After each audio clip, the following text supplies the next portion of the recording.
I stared at Mark's phone, my fingers hovering over the screen like they belonged to someone else. The message notification had popped up while he was in the shower. Can't wait to feel you again tonight. Just 7 words. 7 words that turned 20 years of marriage into ash in my mouth. My name is Hannah. Until 10 seconds ago, I was living what I thought was a good life. Comfortable house in the suburbs, successful husband, weekly bridge club meetings that always turned into wine nights. Now I'm sitting here, wondering if everything I believed about my marriage was a carefully constructed lie. Another message popped up. Wear that black lace thing I bought you. My stomach clenched. I'd never owned anything black and lace from Mark. Never received lingerie as a gift. Not in years. The shower was still running upstairs. Steam probably fogging up the bathroom mirror, just like it did every morning while Mark got ready for work. Such a normal sound. Such a normal morning. Except nothing would ever be normal again. You need to delete these messages, I typed, my hands shaking. Your wife almost saw them. 3 dots appeared immediately. Who is this? Your worst nightmare. I deleted the exchange quickly, my heart pounding against my ribs like it was trying to escape. The shower stopped. I placed his phone exactly where I'd found it, next to his car keys and wallet on the kitchen counter. My coffee had gone cold, untouched. Hey, honey, have you seen my blue tie? Mark's footsteps on the stairs, casual and unhurried. The one with the diagonal stripes? Check the laundry room, I called back, proud of how steady my voice sounded. I think I washed it yesterday. He appeared in the doorway, hair still damp, shirt half buttoned. The same man I'd woken up next to for 2 decades. The same smile that had made me fall in love with him at 23. Now, all I could see was a stranger. You okay? He asked, reaching for his phone. You look pale. Just tired. I took a sip of cold coffee, watching him scroll through his messages. No reaction, no sign of panic or recognition. He was good at this. How long had he been good at this? Don't forget we have dinner with the Hendersons tonight, he said, pocketing his phone. 7:30 at La Maison. The lie slipped out easily. Actually, Rachel called earlier. She's having a crisis with Jack. I told her I'd come over tonight. Oh, a flicker of something crossed his face. Relief? That's too bad. I'll call Tom and reschedule. But he wouldn't call Tom. He'd meet her somewhere, his mysterious black lace woman, and I'd let him think he was getting away with it. Have a good day at work, I said, standing to kiss his cheek like I always did. His aftershave made me want to vomit. You too, honey. He grabbed his briefcase, keys jingling. Love you. The front door closed behind him. I waited until his car pulled out of the driveway before I let myself break. My coffee mug shattered against the kitchen wall, brown liquid streaming down the pale yellow paint like tears. 20 years. 2 decades of memories suddenly tainted. Every anniversary dinner, every vacation photo, every quiet Sunday morning in bed now questioned. How many of those moments had been real? How many had been performed for my benefit while he carried on his other life? I pulled out my phone and opened my contacts. Rachel's number stared back at me. My finger hovered over it for a moment before I put the phone down.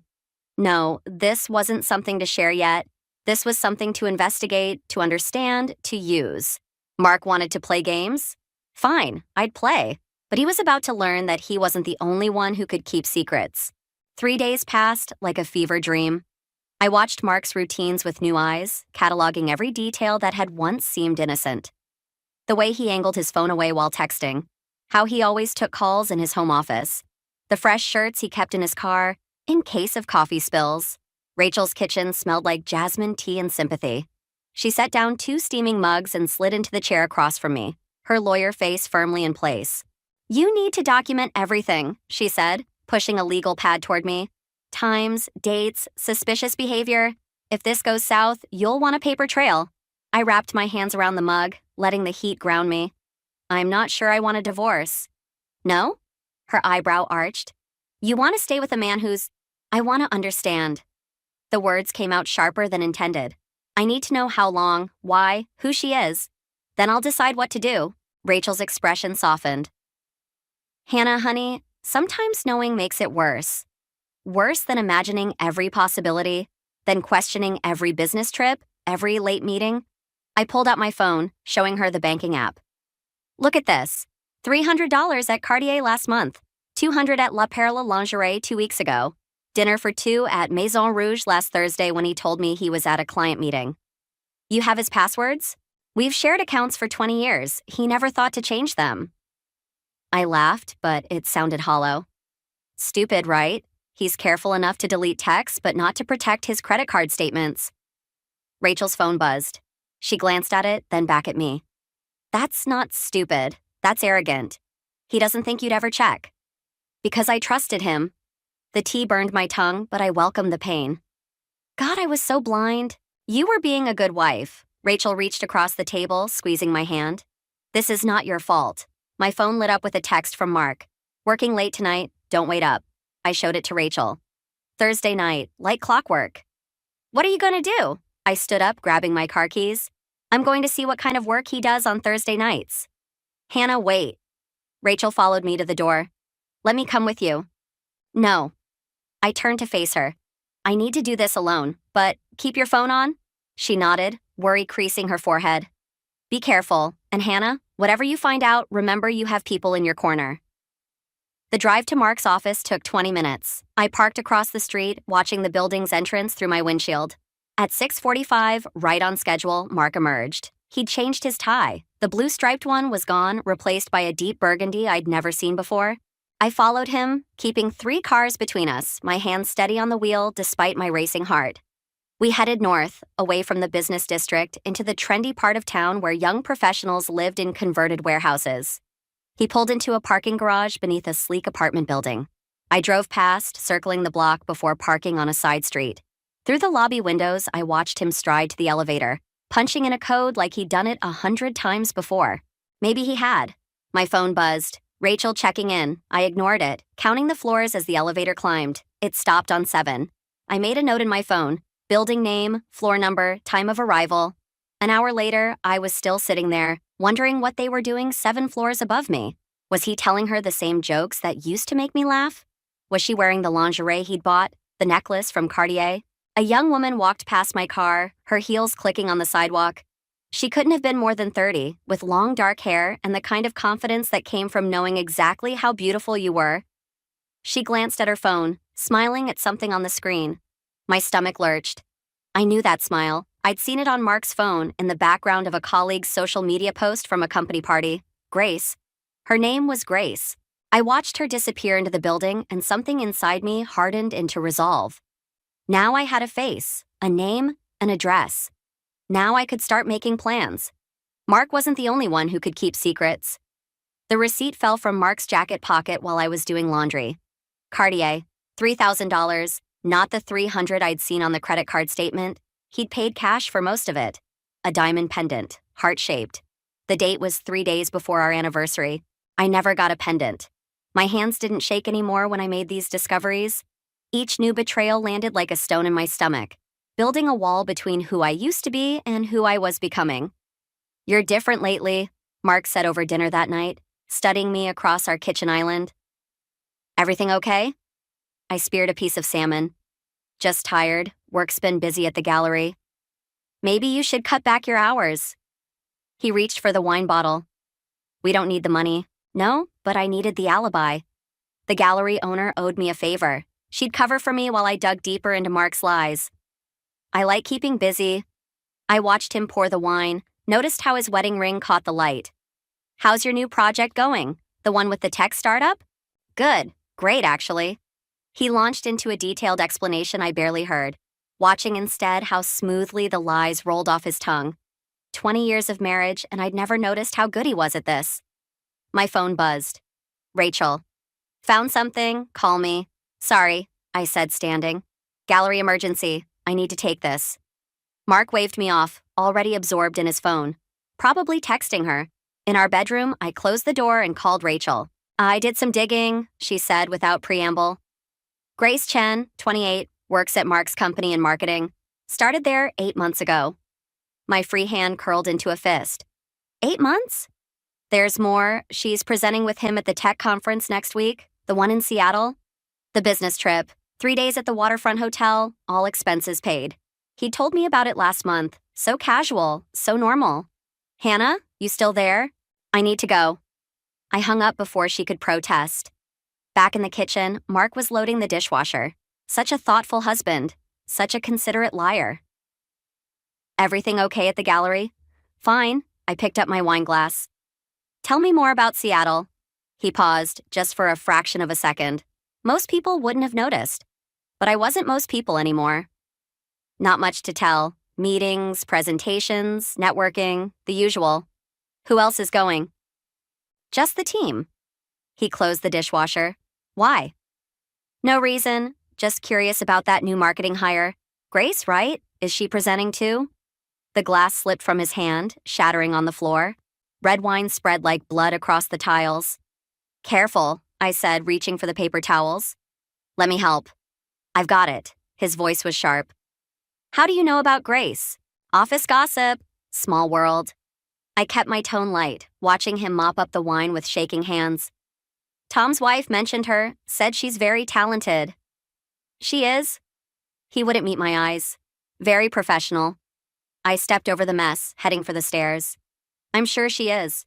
Hannah? Yes? He stared at me, wine-soaked paper towels in his hands, searching my face for something. Nothing? Never mind. In our bathroom, I locked the door and pulled out my phone. Grace's Instagram was private, but her LinkedIn wasn't. Professional headshots, carefully curated work updates, and there, a company photo from 6 months ago. Mark standing next to her, his hand on her lower back, both of them laughing at something off camera. I zoomed in on her neck. A diamond pendant caught the light, heart-shaped, delicate. $3,000 worth of betrayal hanging there for everyone to see. My reflection in the mirror looked strange. Harder, older, more dangerous. I touched my own neck, bare except for the gold chain Mark had given me on our 10th anniversary. Another lie, probably. Another performance. Seattle was next week. 3 days at the waterfront hotel. I opened my laptop and booked a flight. The Seattle hotel room felt like a cage. I'd spent 2 days watching Mark and Grace from a distance, sharing coffee in the conference center lobby, brushing hands during presentation breaks, disappearing together during lunch hours. Each moment carved another piece from my heart. My burner phone buzzed. Rachel's message was brief. Documents ready. Moving forward? I typed back, yes. The hotel bar provided a perfect view of the restaurant entrance. I nursed a gin and tonic, watching Mark and Grace arrive for dinner. Her black dress showed off the pendant, my pendant. His hand rested on her lower back, possessive, proud. Is this seat taken? I looked up to find Tom, my brother, standing there in his business suit, exactly as planned. What are you doing in Seattle? I kept my voice loud enough to carry. Conference. He sat down, loosening his tie. Funny running into you here. Mark mentioned he was presenting, but he didn't say you were coming. Surprise visit? I smiled all teeth. He doesn't know I'm here yet. Tom's eyes found Mark and Grace across the room. His jaw tightened. Hannah! Don't. I touched his arm. Just stick to the plan. He ordered scotch. Neat. We chatted about nothing. His kids, Mom's garden, the weather back home. All while I watched Mark lean close to Grace, whisper something that made her laugh. Ready? Tom asked after 30 minutes. I downed my drink. Ready. We walked to their table together, my heels clicking on the marble floor like a countdown. Mark saw us first. The color drained from his face. Hannah? His voice cracked. Tom? What? Surprise, darling. I pulled out an empty chair. Aren't you going to introduce us? Grace looked between us, realization dawning. The pendant glittered at her throat. I'm Hannah, Mark's wife. I extended my hand. That's a beautiful necklace. Cartier, right? Heart-shaped?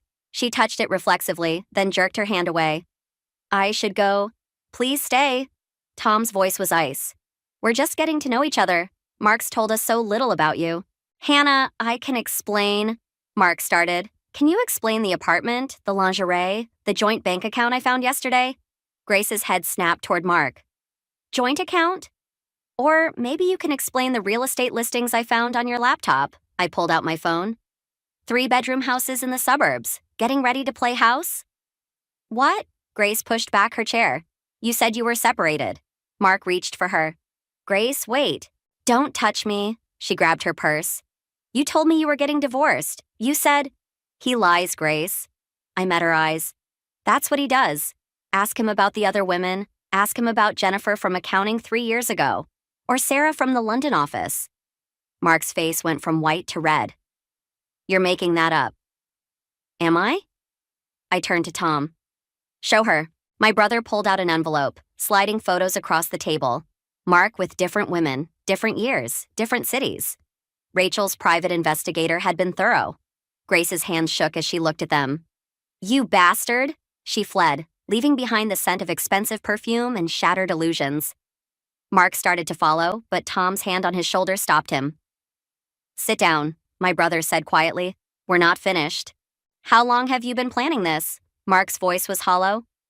Since the receipt fell out of your pocket, I reached for Grace's abandoned wine glass, took a sip. But you've been planning your little suburban fantasy longer, haven't you? The house hunting, the joint account? Were you going to tell me before or after you emptied our savings? I never meant to get caught. I stood up, smoothing my dress. That's the only thing you're sorry about. What do you want? Everything. I smiled, the same smile he'd given me over breakfast for 20 years. The house, the cars, the vacation property, half your company shares.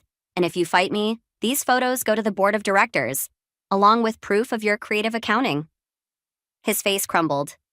You wouldn't? The Mark I married wouldn't have done this.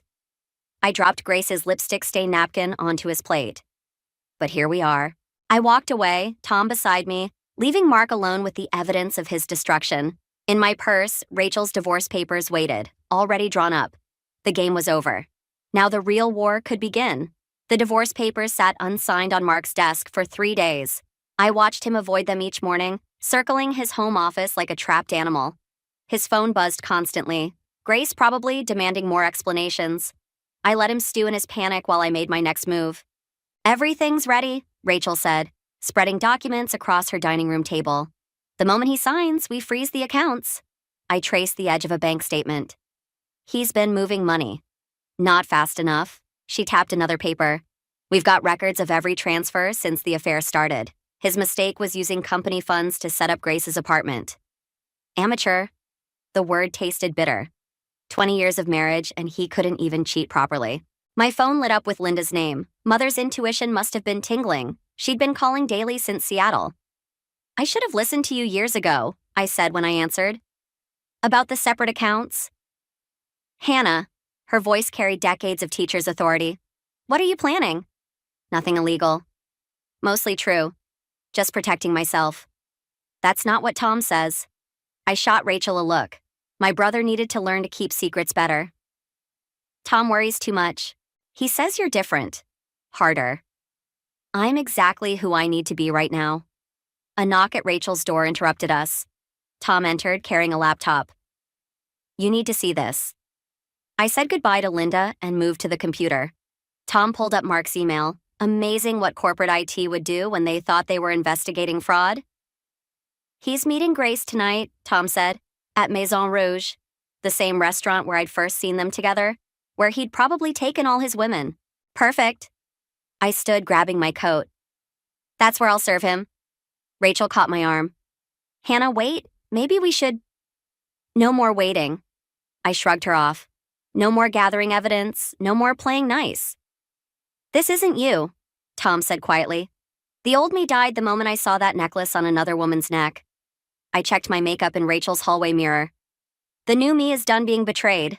The drive to Maison Rouge felt like crossing a threshold. Each mile stripped away another layer of the woman who had loved Mark, leaving behind someone stronger, colder, more dangerous. They were already seated when I arrived. Corner table, intimate lighting, wine already poured. Grace wore red this time, no necklace. Mark's hand covered hers on the table. I waited until their entrees arrived before approaching.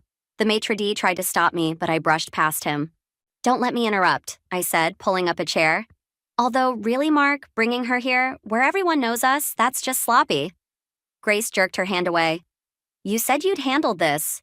He handles a lot of things. I smiled at Mark. Don't you, darling? Like the company's discretionary fund, the board was very interested in those numbers. Mark's face went rigid. You didn't. Oh, but I did. Just like I'm about to show Grace exactly what happened to Jennifer and Sarah when you were done with them. I turned to her. Has he mentioned the settlements, the NDAs, or did he tell you you're special? Stop it. Mark's whisper was desperate. Please. Why? Because it's embarrassing? Because it ruins your image? I pulled out the divorce papers. Sign these now, or tomorrow everyone knows. The board, your partners, your family, everyone. His hand shook as he reached for the pen I offered. You've changed. No. I watched him scrawl his signature. I've woken up. Grace stood abruptly, her chair scraping the floor. You're both insane. She fled, leaving her wine untouched. Like Seattle, but this time Mark didn't try to follow. He just sat there, staring at his name on the papers that ended our marriage. Congratulations, I said, standing. You're free to chase all the young girls you want now, but you might want to check your email first. The board has some questions about those creative expenses. I walked out of Maison Rouge feeling lighter, deadlier, more myself than I had in years. Behind me, I heard Mark's phone start to ring, the beginning of his end, the completion of my revenge. Sometimes justice wears a red dress and carries divorce papers. Mark was waiting when I got home, sitting in the dark living room like a ghost of our marriage. Empty whiskey glass in his hand, divorce papers crumpled on the coffee table. You destroyed everything. His voice was raw. The board suspended me. Grace won't answer my calls. Even Tom's turned against me.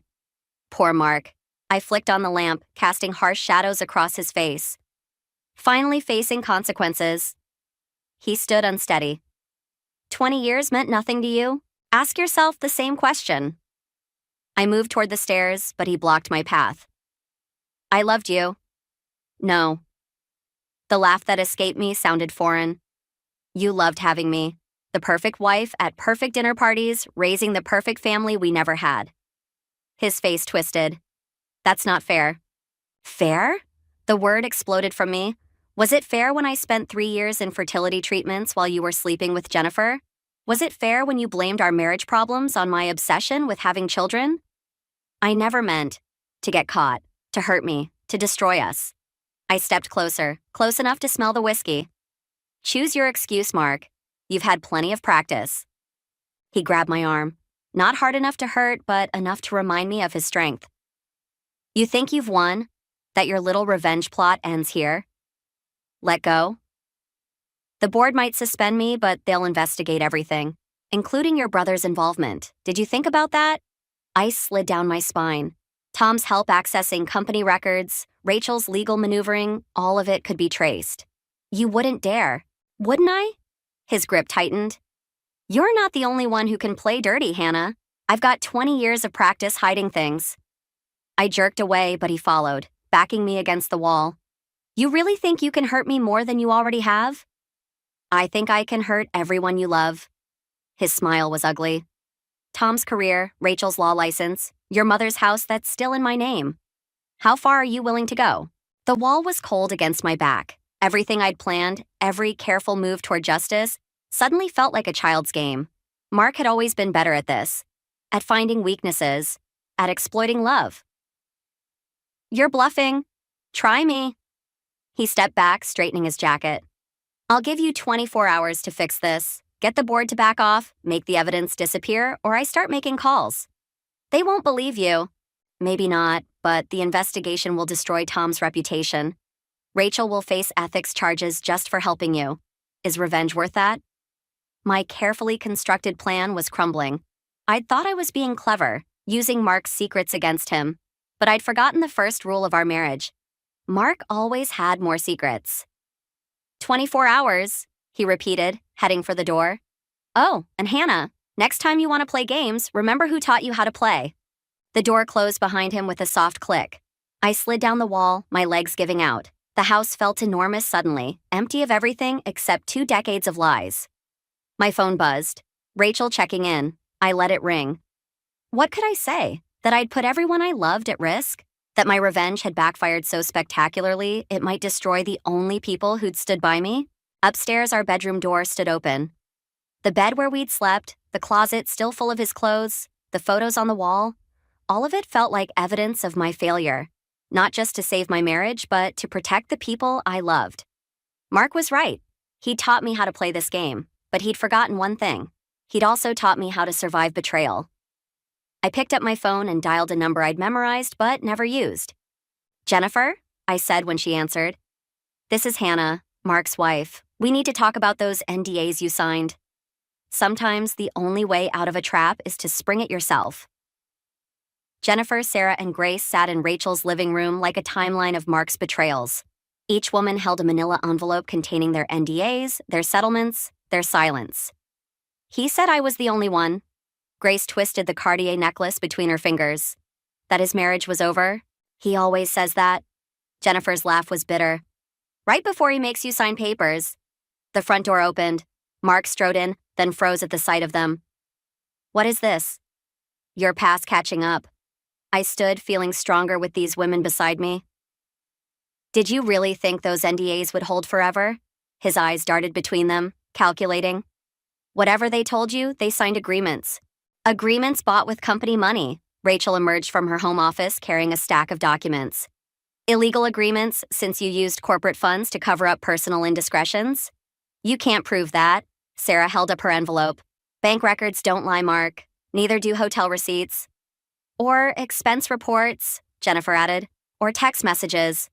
Grace pulled out her phone. I kept everything. Mark's facade cracked. Hannah, think about what you're doing. I can still hurt. Tom, Rachel, my mother. I stepped closer. Go ahead.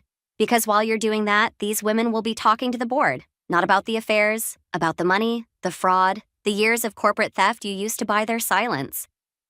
You'd destroy everything? 20 years of marriage? You destroyed it. My voice didn't shake anymore. Every time you chose someone else. Every time you lied. Every time you made me think I was crazy for suspecting. He moved toward me, that familiar mix of charm and threat in his eyes. We can fix this. Start over. Like you promised, Jennifer? Sarah stood. Or me? Or Grace? Or me, I added quietly. How many chances should a man get to break the same promises? You're nothing without me. Mark's mask slipped completely, revealing the ugliness beneath. Any of you? I made you? No. Grace removed the necklace, letting it fall to the floor. You broke us, but we fixed ourselves. Rachel handed him a new stack of papers. The board meets in an hour. They're very interested in hearing about your creative accounting. You can't. We already have. Jennifer stood, Sarah and Grace following. Good luck explaining 20 years of fraud, Mark. They filed past him, each carrying their evidence, their stories, their power. Mark watched them go, his empire crumbling with each click of heels on hardwood. You could have had everything, he said when we were alone. The house, the money, the lifestyle. Instead, you chose revenge. No. I picked up Grace's discarded necklace. I chose truth. Something you never understood. Truth? He laughed harshly. The truth is, you're just like me, playing games, manipulating people. The difference is, I'm setting them free. You only knew how to trap them. His phone buzzed. Probably the board wondering where he was. You'll regret this. I already regret 20 years. I held out the necklace. Here, a souvenir of your last affair, the last woman you'll ever fool with pretty gifts and empty promises. He knocked it from my hand. This isn't over. It was over the moment I stopped believing your lies. I gathered my purse, heading for the door. The board's waiting, Mark. Better hurry, you've got a lot of explaining to do. Hannah. I turned back one last time, seeing him clearly at last. Not the powerful man who'd controlled my life, but a hollow shell who'd built his power on other people's pain. Goodbye, Mark. Try not to sign any NDAs on your way down. The door closed behind me with a final click. Outside, Jennifer, Sarah, and Grace waited with Rachel. 4 women bound not by Mark's betrayal, but by their refusal to let him win. Ready? Rachel asked. I looked at these survivors, these warriors who'd found their strength in the ruins of Mark's lies. Ready? Sometimes revenge isn't about destroying someone else. Sometimes it's about rebuilding yourself, stronger than before, with the truth as your foundation. The last box from our house sat unopened in Linda's spare room. I'd sorted everything else, clothes to charity, furniture to storage, memories to the trash. But this one, marked personal in Mark's handwriting, had arrived yesterday with his final settlement papers. You don't have to open it, Linda said from the doorway. Some things are better left in the past. No more hiding from truth. I cut through the packing tape. That's what got me here in the first place. Inside lay 20 years of carefully curated lies. Our wedding album, birthday cards with hollow promises, photos from vacations where he'd been texting other women. And beneath it all, a letter. The doorbell rang. Linda went to answer it while I unfolded Mark's last words to me. Hannah? Rachel's voice carried up the stairs. The board meeting's over. I set the letter aside, unopened. Some words didn't deserve to be read. Rachel appeared in the doorway, Tom behind her. Their faces told me everything. "He's gone," Tom said. "Fled to Singapore last night. The board's filing criminal charges." "Are you okay?" Rachel asked. I looked at the box of memories, then at these people who'd helped me rebuild from ruins. "I'm better than okay." "The media will be calling," Tom warned. "They love a scandal." "Let them call." I stood, brushing dust from my knees. "I'm done keeping other people's secrets." Linda touched the wedding album peeking from the box. "What will you do with all this?" "There's a bonfire tonight at Jennifer's." I smiled, remembering our last meeting. 4 women sharing stories of survival over wine. "Sarah and Grace are coming too. We thought we'd make a ceremony of it." "Burning the past?" Tom raised an eyebrow. "Lighting the future." Rachel picked up Mark's letter. "Don't you want to know what he said?" "I know what he said." I took the letter, adding it to the box. "More lies, more excuses, more manipulation." "He can't hurt you anymore," Linda said softly. "He never hurt me." The realization felt like freedom. He hurt himself. Every lie, every betrayal, they were just proof of his weakness, not mine. The sun was setting outside, painting Linda's spare room in shades of gold. Soon I'd drive to Jennifer's, where we'd turn our pain into ash and our ashes into strength. But for now, I stood with my family, the real one, built on truth instead of pretense. "The company's offering you his shares," Tom said. "As part of the settlement." Rachel nodded. "You'd be the largest individual stockholder." "Poetic justice," Linda added. I closed the box, sealing away 20 years of beautiful lies. "No, sell them. Use the money to start a foundation for women rebuilding their lives. Something good should come from all this." "Hannah the healer," Tom teased. "What happened to Hannah the Avenger?" "She got what she wanted." I picked up the box. Justice isn't always about punishment. Sometimes it's about transformation. The letter crackled inside as I carried the box downstairs. Mark's last words would burn unread, taking their poison with them. He'd spent 20 years writing our story his way. The ending would be mine. Outside, the evening air smelled like possibility. Rachel's car waited to take us to Jennifer's, where 4 women would turn their broken pieces into something stronger than before. "Ready?" Rachel asked. I looked back at Linda's house, my temporary shelter, my place of rebirth. Soon I'd find my own space, write my own story, but tonight was about ending the old one properly. "Ready?" The box felt lighter now, filled with paper and lies that would soon be smoke. Mark had taught me how to keep secrets, how to play games, how to survive betrayal. But I taught myself something more important: how to rise from ashes, how to choose truth, how to forgive myself for trusting the wrong person. Sometimes the happy ending isn't about winning or losing. Sometimes it's about walking away, carrying your scars like medals, knowing that every wound that didn't kill you taught you how to live better. That's not revenge. That's resurrection.